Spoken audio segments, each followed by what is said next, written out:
Yo, yo, yo, Bleep Squad. It's your boy, Mr. Bleep. And today I got you the spoiler review for the brand new Superman movie, written and directed by the infamous James Gunn. Now, the Snyder bots have been going bananas like some Lex Luthor monkeys on the web, doing the most trolling they can to bash this movie into flop city. I've been seeing comments saying the movie is too woke on one side, and others even tried to label it as political propaganda. Well, too bad for them, because despite all of that hating, the movie is killing it at the box office, and the OG superfans are raving about it and flooding the internet with positive reviews. Now, when I usually catch a movie for the first time on opening night, I like to experience it in glorious 4DX, which is personally my favorite way to watch a movie, and on the second round, most likely I'll watch it in IMAX. That being said, a few members of the Bleep Squad have been asking me, is there even a difference really between those two formats? So for those of you who don't really know, here's a quick breakdown of what to expect when checking out a movie in either 4DX or IMAX. Now, people think IMAX is just about the bigger screen size. While they do have the biggest floor-to-ceiling and wall-to-wall curved screens, IMAX is so much more. It's digital and film cameras with the largest resolution format out there, producing stunning large-screen images like no other, and IMAX digital cameras that are able to best optimize clarity and detail for our screens. It's DMR, a proprietary image enhancement process that goes through every frame so you can watch the movie with the clearest, sharpest images just as the director intended. It's a specialized custom theater environment designed to open your field of view to an average of 70 degrees, allowing you to fully immerse yourself in the film. It's projectors with brighter colors and patented custom designed sound systems that can reach an entire octave lower than traditional speakers, so you'll feel like you're actually a part of the action. Now, 4DX consists of two main types of effects: motion seats and atmospherics. The motion chairs include two makes movements, including roll and pitch, which can be combined to create endless possibilities. There are also face air effects. Face air effects shoot forward bursts of air to express sudden actions taking place. Water effects spill off the screen and into the theater. Scent effects add another layer to the space between the scene and the auditorium. Bubble effects bring to life the buoyant atmosphere of the scene. Fog effects fill up the auditorium to create a sense of place and setting. Wind effects can create scenes from a turbulent storm or a gentle breeze, or the sensation of flight and speed. Rain effects shower down on the audience. Light effects produce splashes of lightning and strobe effects for a dynamic visual sensation. The best choice for the future is 4DX. 4DX's immersive cinematic experience presents the future of the movie industry with the absolute best cinema experience. Alright, Bleep Squad, now that I got you all filled in, it's time to get into this review. And as per usual, if you haven't seen the movie yet, go on and do that, then come back to this video. Let's get it.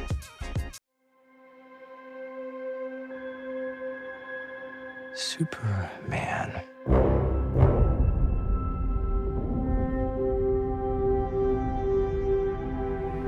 The most powerful being on planet Earth. So before the film's release, James Gunn said there are 3 scenes he does not want to see again in comic book movies. So I bet you guessed Bruce Wayne's parents dying, Peter Parker getting bit by a spider, and of course, Superman's parents sending him to Earth as a baby. So this time we only get a prologue, kinda Star Wars style, letting us know metahumans have existed on Earth for 300 years. Kal-El got shot from Krypton to Earth 30 years back, raised as Clark Kent by the Sweet Kents in Smallville, soaking up all those juicy sun-powered abilities. He finds a busted message from his bio parents, he gets inspired, and of course became Superman about 3 years ago. So now he's chilling as a reporter at the Daily Planet with his girlfriend Lois, who happens to know his secret, and the super chick magnet himself, Mr. Jimmy Olsen. Now, to get to the T, Supes had recently shut down the country of Boravia from invading their neighbors of Jarenport. Lex Luthor, mega billionaire and certified hater, whispers to the US government that he can handle Superman if needed. Of course, he's got a secret weapon, which happens to be Ultraman, disguised as the Hammer of Baravia. He actually whoops Superman in their first scrap. That's a scene from the trailer where Superman is all beat up, and he calls for Krypto the Superdog, who drags him to his Antarctic fortress for some super healing. While Supes is down, Lex pulls a rat move and invades the fortress with Ultraman and his high-tech villain called the Engineer. They straight up steal and decode the full message from Supes' Kryptonian parents. Plot twist, the second half tells him to conquer Earth and repopulate Krypton. Yeah, I bet you Omni-Man would be so proud, right?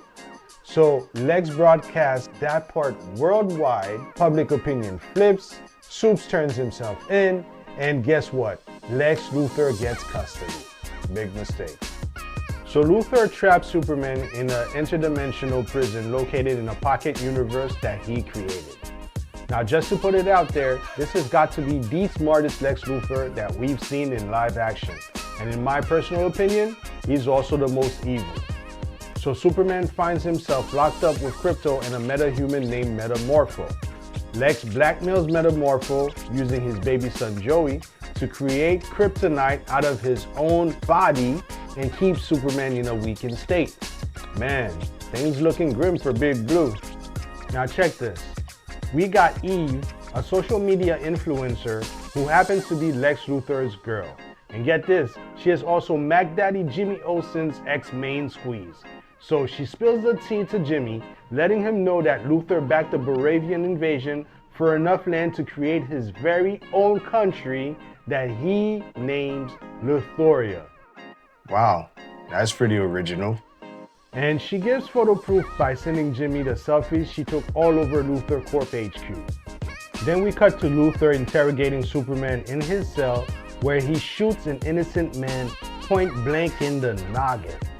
And if that isn't dark enough for the Snyder Cut, y'all gonna have to change timelines or something. After witnessing how cold Lex is, Metamorpho switches sides and helps Superman escape. Now Luthor is mad as Bleep because Superman escaped. So he cranks up his dimensional reactor as bait by creating a growing black hole tearing through the city. At the same time, Green Lantern, Hawkgirl, and Metamorpho stop another attempted Baravian invasion, while Superman and Mr. Terrific battle the Engineer and Ultraman near the black hole. Superman finally beats the Engineer and unmasks Ultraman, who I'm sure no one was surprised to find out is actually a fake clone of Superman. Now Lex is so obsessed, he refuses to shut down the black hole, still splitting the city in half. Superman and his clone duke it out near the void, but finally Superman ends up winning by yeeting the clone into the black hole using a bus that got caught in the pool. Superman and Mr. Terrific then shut down Luthor's reactor, closing the hole for good. Now on their side, Lois and Jimmy expose Lex's shady business, clearing Superman's name, while Hawkgirl takes out Baravia's crooked president. The Justice Gang, plus new member Metamorpho, are seen as heroes by the crowd. Lex Luthor and his crew get arrested as everyone trapped in the Pocket Universe is freed. Now in the ending scene, we see Superman chilling at the fortress, getting his super healing on, watching old home videos featuring the Kents.